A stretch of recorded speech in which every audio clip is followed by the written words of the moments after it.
Hello, welcome back to Sorare. Adam here, and today I'm going to be highlighting my top 5 mid-price ranged J-League midfielders. If you like this video, smash that like button and subscribe to the channel. If you're not signed up to Sorare yet, sign up using the link below to get a free limited card and 13 common cards. Using this link also helps support the channel. Check out my Patreon as well and sorare.com. Okay guys, let's kick off then. So as I say, today I'm going to be highlighting the mid-price range J-League midfielders, my personal top 5. We're going to be starting with number 5 and going up to number 1. I've already covered the premium options on a previous video, so do check them out if you've not seen that already. Remember, none of this content is financial advice and always do your own research. So let's kick off then and see who I've gone for the number 5 slot in my mid-price range J-League midfielders. So number 5, I've gone for Hiroki Akuno of Sorare. He is 33 now, but he's played plenty of games this year for Osaka. Might be one that you want to research to see if he is going to carry on playing next season.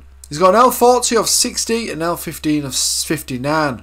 In the last year he started 33 games for Sorare, 4 goals, 4 assists to his name as well. He's got a fantastic all-round score of 22.2 and an average score of 60.8 over the last year.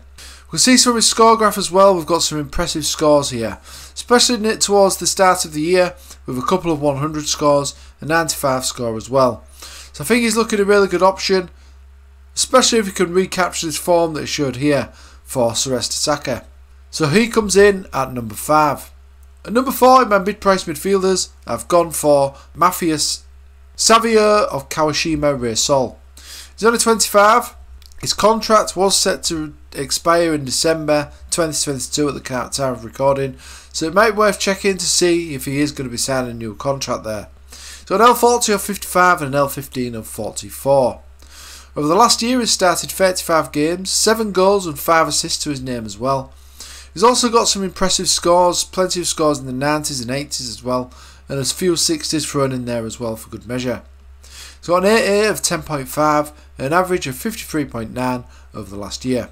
So I think he's looking like another viable option.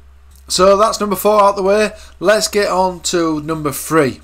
So at number 3 I've gone for Yuta Higuchi of Kashima Antlers. He's only 25. The contract again is one that you need to check on. He's got an L40 of 53 and L15 of 50. In the last year he started 33 games for Kashima, 3 goals and 8 assists as well, an AA of 11.9 and an average of 53.7 over the last year. We can see from his score graph he's got some really good scores here, a 91 and 86 included in there, and some 70s and 60s as well, so I think he's looking a really viable option. So he comes in at number 3. So moving on to number 2 now in a mid-price midfielders for the J-League, I've gone for Lucas Fernandez of Consadole Sapporo. He's only 28. Contract situation is again one that you'll need to check on, but he's got an L40 of 54 and L15 of 59. He finished the season strong with an average of 74 after a bit of an injury towards the end of the season. In the last year he started 24 games for Consadole Sapporo, 3 goals, 3 assists and also 1 penalty won.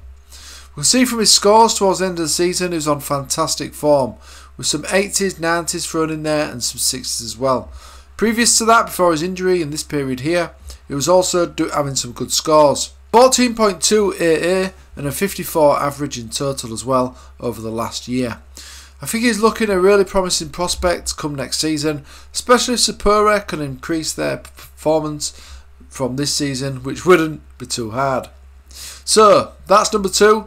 Let's move on to what I've gone for in the number 1 slot for the mid-priced midfielders in the Japan J-League. Number 1, I've gone for Akihiro Oniga of Kawasaki Frontale. Now, he is 36 now, due to turn 37 in June 2023. But is still one worth considering. He's played most of the games for Kawasaki Frontale this season, and maybe he's one that will want to carry on playing, and Kawasaki Frontale could certainly do with his services come next season. Might want to research, but if he's sticking around, I think it's a fantastic purchase. He's got an L40 of 55 and L15 of 65. In the last year he started 36 games for Kawasaki, 11 goals and 6 assists to his name as well, which is absolutely fantastic. We can also see that he's got some fantastic scores as well, including a 100 score and plenty of 90 scores as well towards the end of the season. So an average of 54.9 over the last year and an AA score of 11.9. I think he's looking an absolutely fantastic option. He was playing most of the games 90 minutes, so it doesn't look like he's showing any signs of fatigue or anything like that. So we'll see if he is carrying on playing next season, but like I say, if he is, it's going to be a really good card to have in your collection. So that was my top 5 premium priced J-League midfielders that I managed to find. Coming up next, I'm going to be highlighting my top 5 budget picks for the Japanese J-League season if you are looking to purchase some players ready for next year. If you like this video, smash the like button and subscribe to the channel. If you're not signed up to Sorare yet, sign up using the link below to get a free limited card and 13 common cards when you sign up to the football version of Sorare. There's also different deals on the MLB and the NBA. Details for all this good stuff are in the description. And check out my Patreon as well for regular scouting and SorareAssist.com. Okay guys, thanks for watching as always, and I'll see you on the next video.